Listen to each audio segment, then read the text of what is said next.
Doctor সাহেব জীবনে প্রথমবারের মতো ইনজেকশন দিতে যাইতেছি, দোয়া করেন আর মরিলে মাফ করে দিন। আপনি কে? আপনি ইনজেকশন দিচ্ছেন কেন? আরে আপনি উঠছেন কেন? আপনি তো অজ্ঞান থাকার কথা, অজ্ঞান হয়ে যান। আমি আমার অজ্ঞান হব কেন? আরে আপনাকে ডাক্তার থেকে বেশি বুঝেন নাকি? অজ্ঞান হন। এই আপনারা দাঁড়াচ্ছেন, ওই পেশেন্টকে ধরেন, ইনজেকশন দিতে হবে।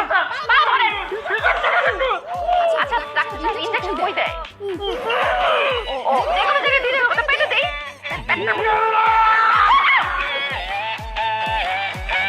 ডাক্তার তো ভেঙে গেছে, ইনজেকশনটা নষ্ট হয়ে যাবে। আপনাদের কাউকে একজন ইনজেকশন মেরে দিই, আপনি আসেন। আমার দেখলে কেউ কোনোদিন দৌড়ের দরকার করছে না। বুঝলাম না। সবাই ইনজেকশন ভয় পায়, আশ্চর্য। আরে ডাক্তার তো যন্ত্রপাতি সব রেখে গেছে। দেখো আমার নতুন যন্ত্রপাতি কেটে